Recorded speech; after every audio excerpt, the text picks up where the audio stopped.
Oke, puji Tuhan kita boleh ketemu hari Minggu ini untuk kita belajar firman Tuhan. Orang percaya katakan kena angin.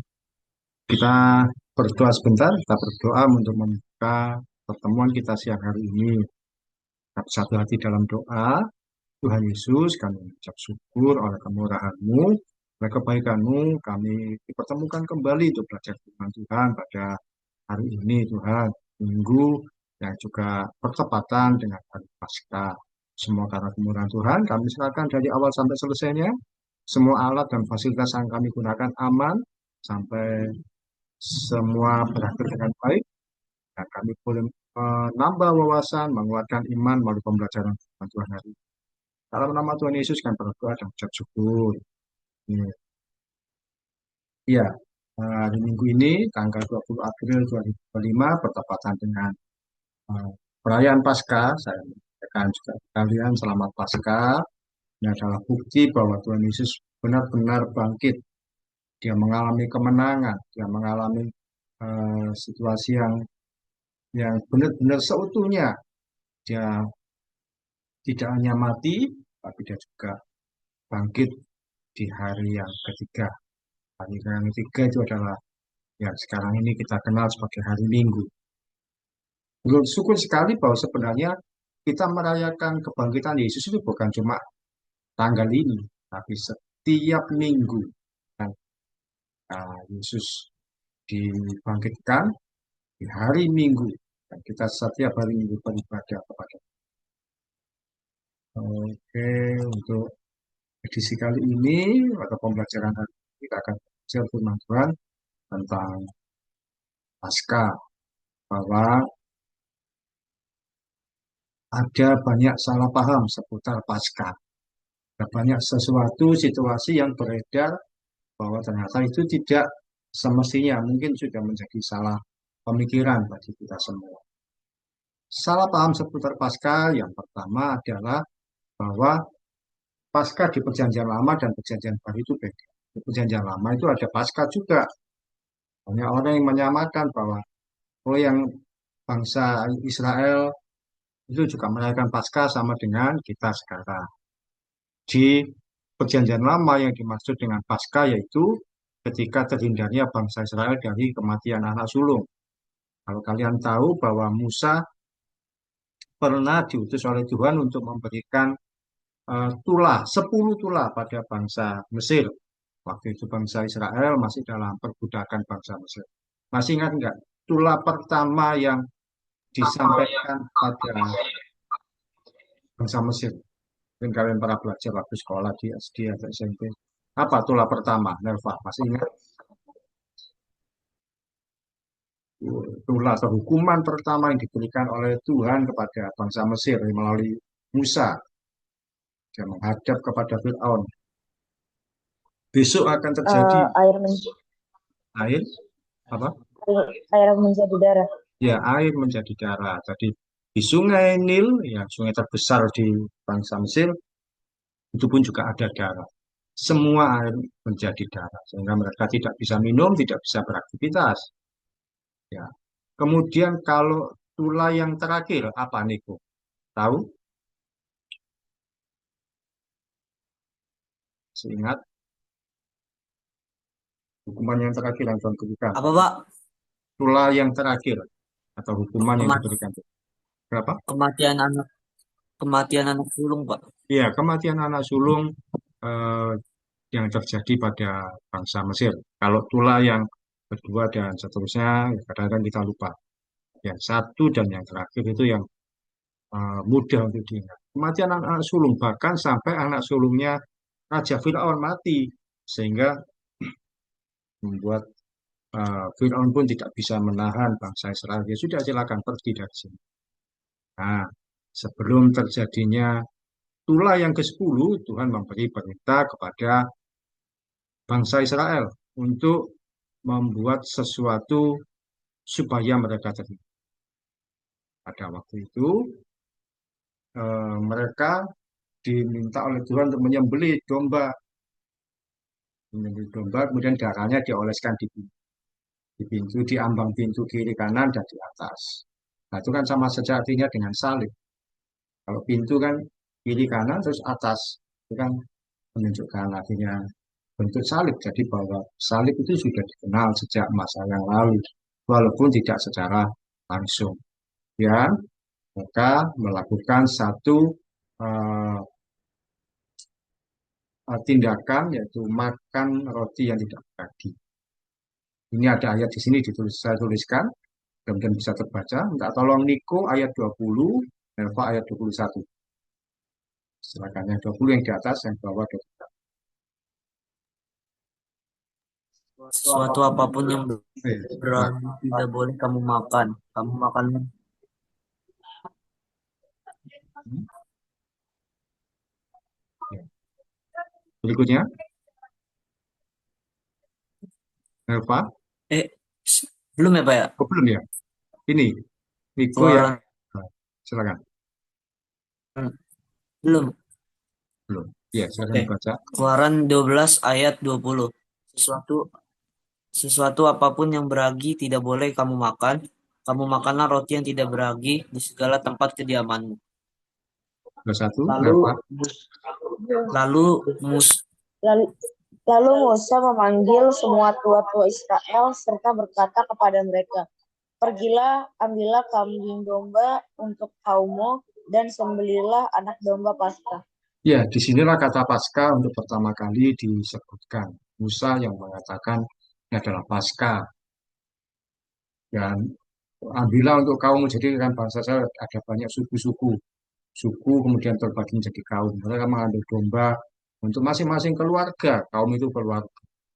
Disembelih, kemudian dimakan. Mereka makan roti yang tidak beragi di segala tempat mereka tinggal. Kalaupun ada di antara bangsa Israel yang tidak melakukan hal ini, tidak menyembelih domba, kemudian tidak mengoleskan darah di kiri kanan dan di atas pintu mereka, mereka pun juga akan mati. Malaikat maut itu berjalan, dia melihat di pintu-pintu mana yang ada darah. Kalau itu ada darah, dia melewati. Tidak akan membunuh anak sulung. Dan itu terjadi di antara khusus bangsa Israel. Rahasia di antara mereka. Jadi bangsa Mesir tidak bisa meniru. Coba kita ambil domba seperti mereka dioleskan. Nah, tapi ini agak berlaku di khusus mereka. Makan roti yang tidak lagi. Jadi malaikat maut itu melintasi dan tidak membunuh anak sulung. Tapi kalau ada yang kelupaan ya itu terjadi anak sulungnya mati. Bisa rasa tidak terjadi demikian pada bangsa Israel. Yang terjadi kematian anak sulung pada bangsa Mesir sampai anaknya Fir'aun. Dan tradisi itu akhirnya dilakukan oleh bangsa Yahudi sampai sekian waktu. Musa berkata, sembelilah anak domba Paskah.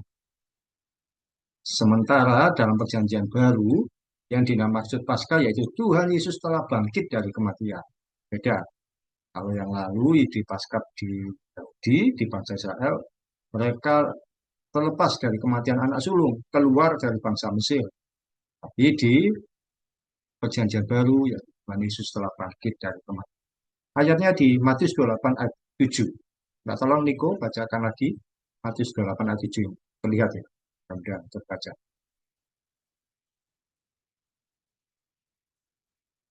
Kenapa kau? Hah? Kenapa kau? Kenapa kau? dari tadi dia ya. Bisa ada yang juga itu. Tanggung di kanan. Sama dia bang masuk tuh. Bang. Nerva, aman?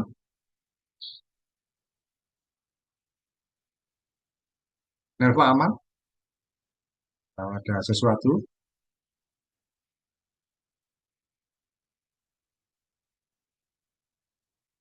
halo,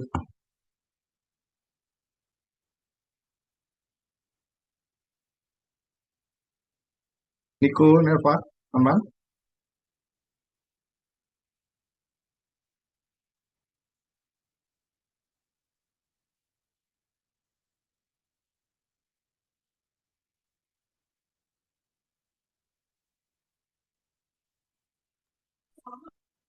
Halo, Niko, aman?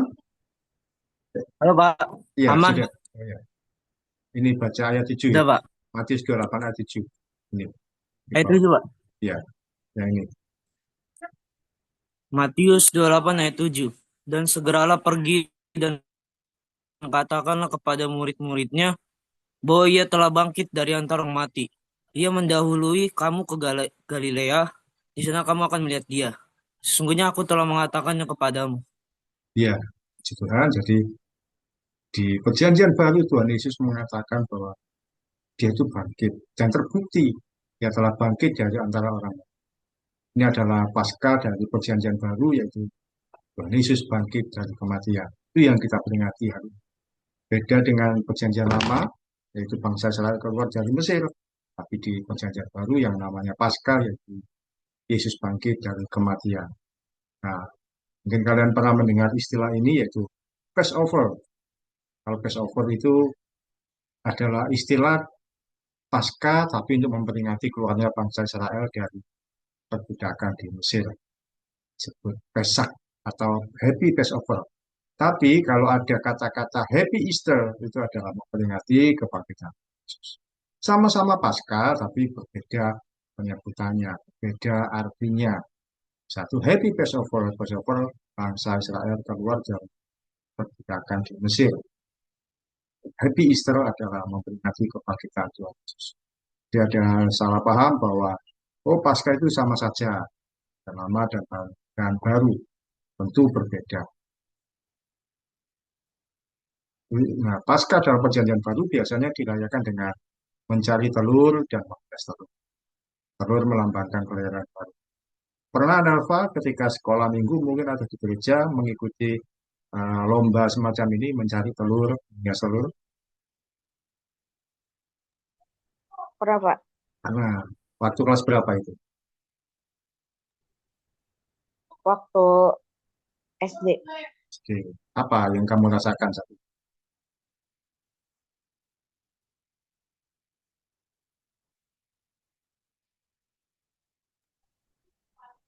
Apa yang Senang aja sih karena bisa mengekspresikan kreasi di telur. ya. Niko, pernah ikut lomba ini atau pernah menang juga? Bagaimana? Cari telur. Lomba mah Belum pernah pernah? Pak. Oh, pernah? Pernah waktu sekolah minggu sering. Cuman kalau menang sih nggak pernah. Oh, menang belum pernah. Sulit cari telur Belum itu pernah. waktu itu. Disembunyikan di mana Sulit biasanya? Pak. Kayak cepet-cepetan sih. Hmm. Iya, eh, carinya di mana terus cepet-cepetan juga nyari. Baru tadi malam sih menang. Itu pun lomba hias telur, bukan nyari telur. Oh, oh, kalau yang tadi malam itu acaranya apa? Anak-anak muda gitu atau apa? Anak-anak muda, remaja Naposo Oh, iya. Anak muda, ya. yang sering ikut itu waktu masih anak sekolah minggu. Kalau waktu sekolah minggu mencari telur ya. Oh, Iya, mencari telur. sudah remaja gini yang menghias telur. Sudah. Iya, ada Gimana dua-duanya hasilnya? sih. Kenapa? Ada dua-duanya sih. Jadi waktu SKM ada hias telur, ada nyari Oh, telur. Terus sekarang, menghias telur.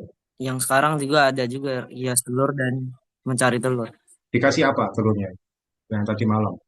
Menghias telurnya di apa? Diberi apa tulis gambar atau apa? Di Tentang war di gambar Pak,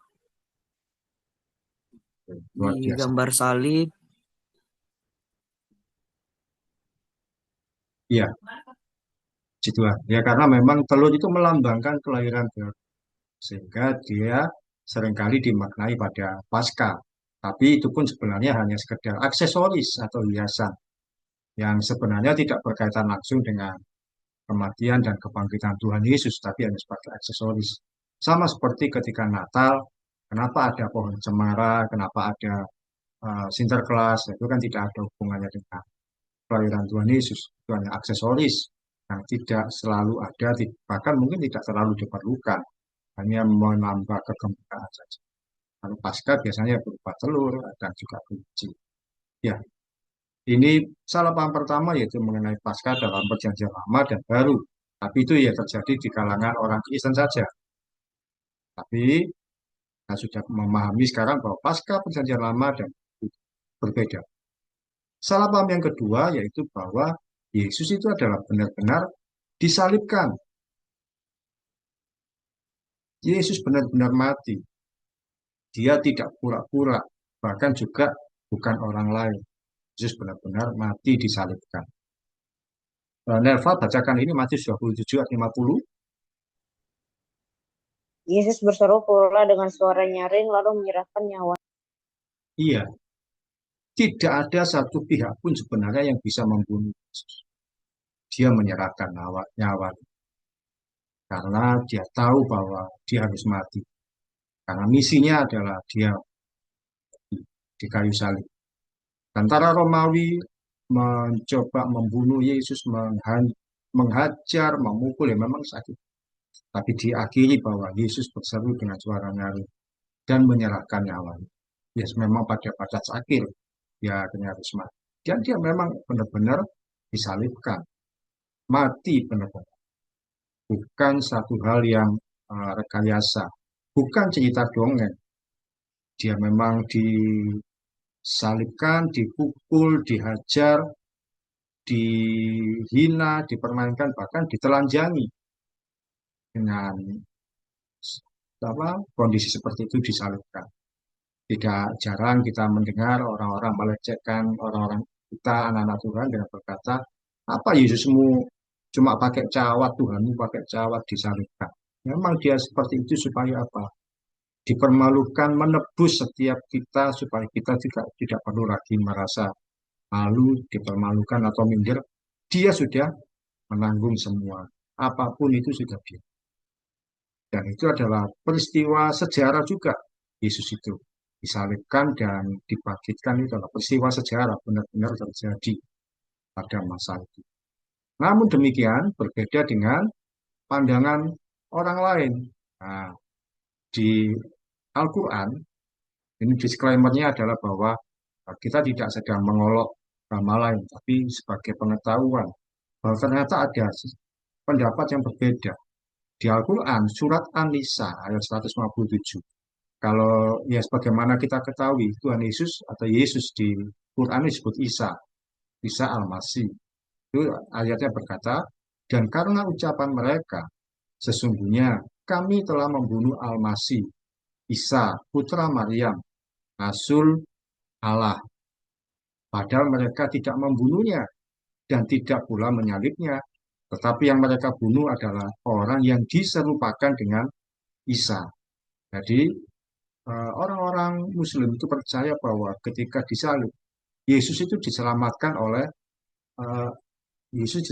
oleh Allah mereka, Allah SWT, Allah Subhanahu wa Ta'ala. Nah, itu Yesusnya ditarik ke langit, kemudian yang disalib itu diganti dengan orang yang diserupakan dengan Yesus, dengan Isa. Dipercaya bahkan bahwa yang mati itu adalah Yudas Iskariot. Yudas Iskariot. Jadi Yesusnya disalib, kemudian diangkat oleh Allahnya, kemudian wajahnya ini diganti adalah wajahnya Yudas Iskariot yang diserupakan, jadi dianggap mirip. Berarti kalau seperti ini kan yang dilakukan oleh Allah mereka adalah bohong-bohongan, menipu, seakan-akan itu Yesus yang disalib padahal bukan. Itu kan berarti kan tipuan, berarti kan sama saja membohongi. Padahal Yesus benar-benar disalibkan. Yang mati ya Tuhan Yesus, yang benar-benar menderita ya Tuhan Yesus. Sementara Yudas Iskariot tidak ada di lokasi peristiwa penyaliban. Hal ini ada pihak lain yang mencoba mengatakan bahwa itu bukan Yesus. Salah paham itu sampai sekarang. Bahkan berkata sampai sekarang pun orang-orang mereka percaya bahwa itu bukan Tuhan Yesus, bukan Isa. Tapi yang dimiripkan, wajahnya diganti, ganti orang lain. Berarti kan Allahnya menipu. Kalau Niko ingat apa tidak? Kalau Yudas Iskariot itu apa yang dilakukan kepada Tuhan Yesus waktu? Pada waktu Yesus akhirnya ditangkap. Apa yang dilakukan oleh Yudas Iskariot?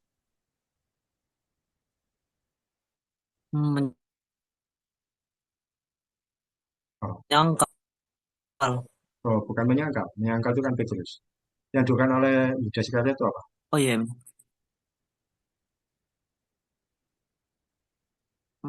Aduh lupa lagi. Apa ya? Apa Anda Pak? Ingat apa yang dilakukan oleh Yudas Iskariot pada Tuhan Menjual. Yesus? Kenapa? Menjual. Ya, menjual Yesus. Dengan harga Men- berapa? menjual, Pak. Ya, menjual Yesus. Dengan harga berapa? Ya, Nelva tahu? 30 keping perak. harga 30 keping perak. Iya, itu sama.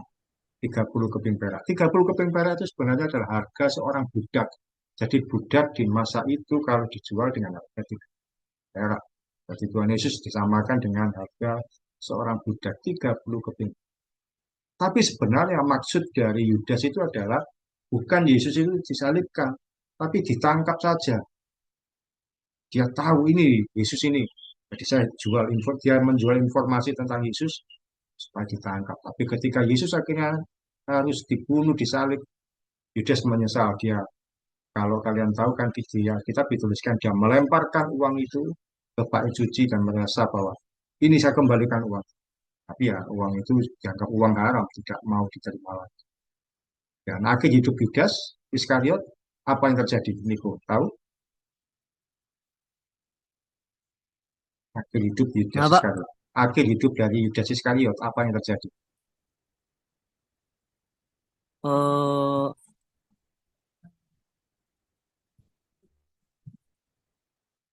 Karena tahu ceritanya, pada akhirnya Yudas Iskariot apa? Dia bunuh apa ya, diri, Pak? bunuh diri, menggantung diri. Kurang tahu deh, Pak. Ya, dia menggantung diri karena dia merasa bersalah. Gurunya ternyata disalibkan. Sebenarnya Yudas Iskariot tidak bermaksud bahwa Yesus harus disalib. Dia hanya menjual Yesus. Apa istilahnya menjual Yesus itu apa?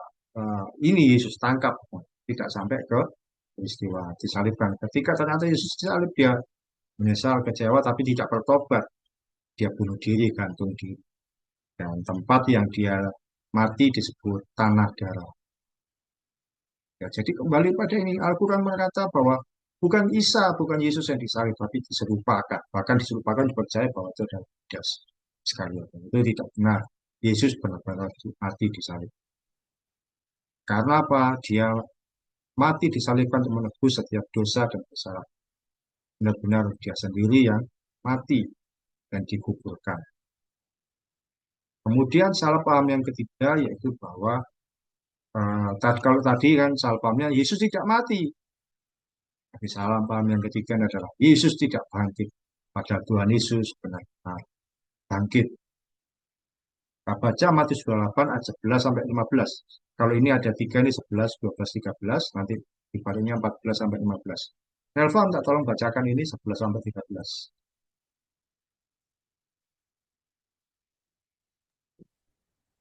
Ketika mereka di tengah jalan, datanglah beberapa orang dari penjaga itu ke kota dan memberitahukan segala yang terjadi itu pada imam-imam kepala. Dan sesudah berunding dengan tua-tua, mereka mengambil keputusan lalu memberikan sejumlah besar uang kepada serdadu-serdadu itu. Dan berkata, kamu harus mengatakan bahwa murid-muridnya datang malam-malam dan mencurinya ketika kamu sedang tidur. Ya, berikutnya ini Niko 14 sampai 15. Dan apabila hal ini kedengaran oleh wali negeri, kami akan berbicara dengan dia, sehingga kamu tidak boleh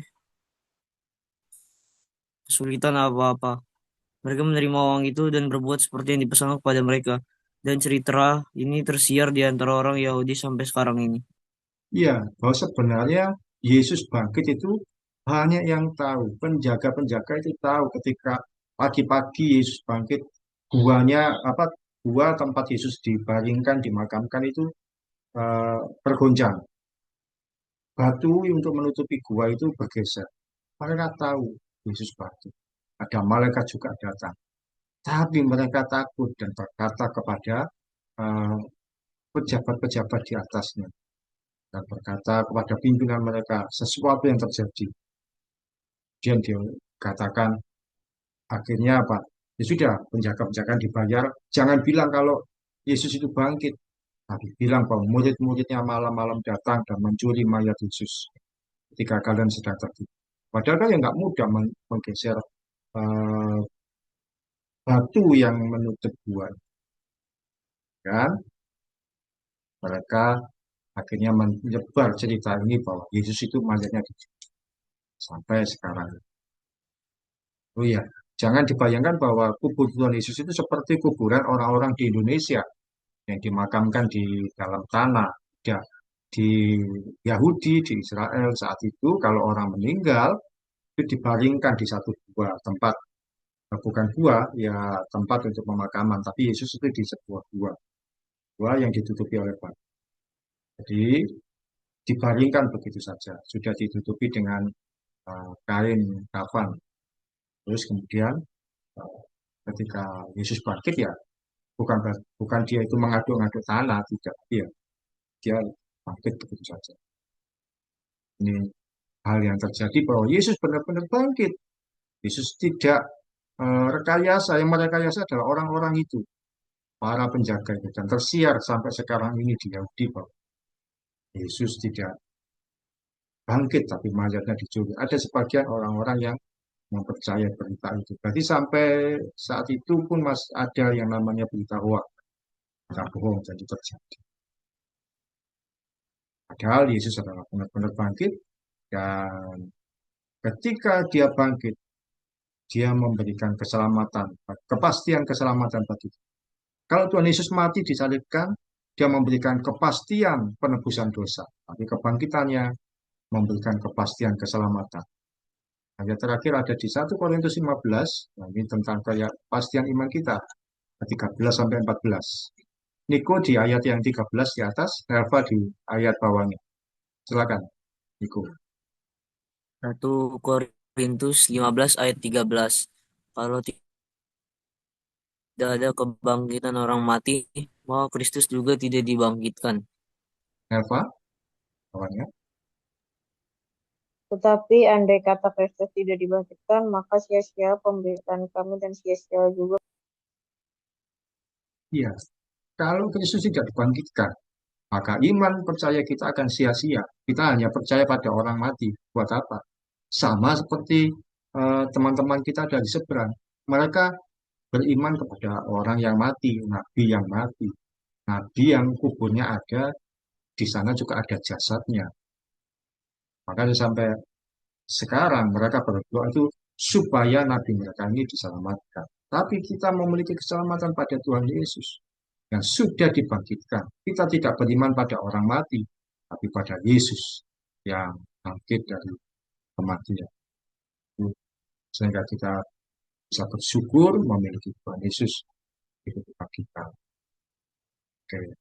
Diskusi terakhir, poin terakhir, kalau menurut Nelva, ya, apa makna kematian dan kebangkitan Tuhan Yesus bagi kamu?